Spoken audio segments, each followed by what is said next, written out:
Hi guys, bentornati sul canale. Ok, partiamo dal punto più onesto.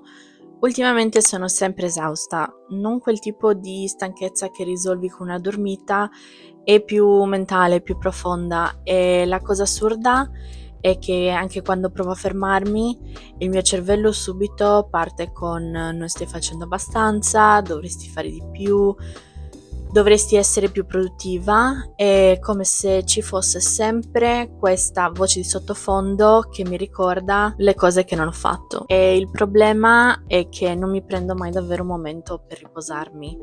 Non uno vero. Ho sempre quella sensazione di dover recuperare, di non essere mai al passo con tutto. Il lavoro 9 to 5 mi prende l'energia migliore e tutto quello che rimane lo uso per creare contenuti, vedere amici, fare cose pratiche, quindi alla fine non rimane niente per me. E mi sono resa conto che questa cosa non è sostenibile. Non posso continuare a correre e poi stupirmi se sono stanca, però imparare a fermarmi è difficilissimo. Se sto ferma troppo mi viene l'ansia di non stare costruendo niente e credo che tanti di voi capiranno questa sensazione. Il lavoro va bene, niente da dire, ma avere un lavoro full time mentre provi a fare contenuti è un po' come avere due vite parallele.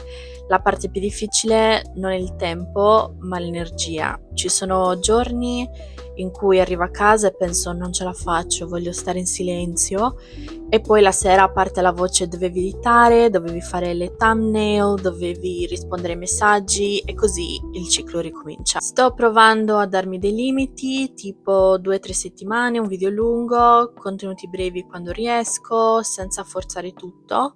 È il mio modo di proteggere la qualità, ma anche la mia salute mentale. Negli ultimi mesi ho capito che se non mi prendo cura di me, nessuno lo farà al posto mio. Muovermi un po', anche solo 20 minuti, mangiare cose che mi fanno stare bene, anche se sono picky, crearmi una mattina con profumi e routine semplici sono piccole cose che mi fanno respirare. E sinceramente sto imparando che non devo per forza meritarmi il riposo, posso riposare perché sono umana, anche se è un concetto che faccio fatica ad accettare. Una delle cose che è cambiata di più negli ultimi mesi è il mio rapporto con i confini.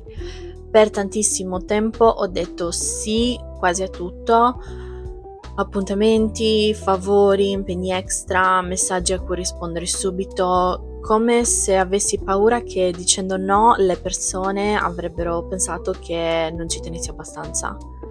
Ma la verità è che stavo rispondendo più alle aspettative degli altri che alle mie. Ultimamente sto imparando a fermarmi un attimo prima di dire sì, a chiedermi: ho davvero energia per questa cosa? Mi fa stare bene o mi drenerebbe?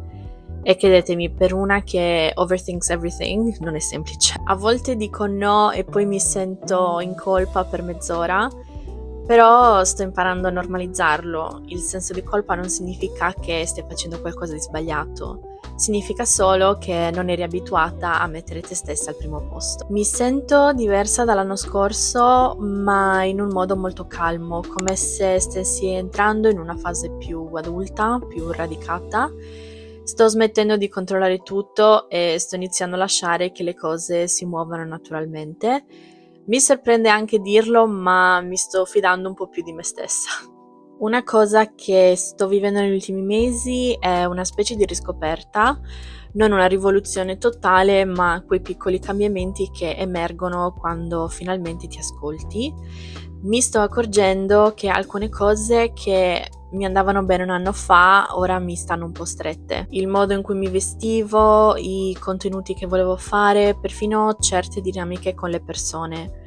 Sto provando a lasciarmi più libertà, vestirmi come mi sento quel giorno, senza seguire un'estetica precisa, mostrare parti della mia vita che magari prima avrei tenuto fuori e concedermi di essere semplice, autentica, anche quando questo significa non essere sempre Instagram ready. E mi piace anche sperimentare un po' nel trucco, nello styling, nella mia routine. Voglio che ogni cosa sia mia, non una copia di qualcosa che ho visto online. E sto riscoprendo un lato di me che avevo un po' perso, quella leggerezza da non devo dimostrare niente mi fa stare bene. E sì, la mia lotta contro i vestiti stropicciati continua, alcune cose non cambieranno mai e onestamente va benissimo così. Per quanto riguarda il futuro, sto cercando di non mettermi troppa pressione e allo stesso tempo di essere intenzionale. Ho capito che voglio che i miei contenuti facciano compagnia, non voglio inseguire la perfezione, voglio costruire qualcosa che abbia un tono umano, imperfetto e reale. Nei prossimi mesi mi piacerebbe portare più vlog lenti, più conversazioni, più momenti quotidiani senza filtri, tipo quelle cose che magari non sembrano interessanti, ma che in realtà sono la vita vera. Svegliarsi tardi, sistemare casa, giorni stanchi, piccoli progressi e serate tranquille.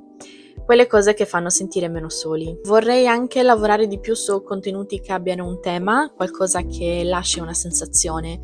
Non solo mostrare quello che faccio, ma condividere quello che sto imparando.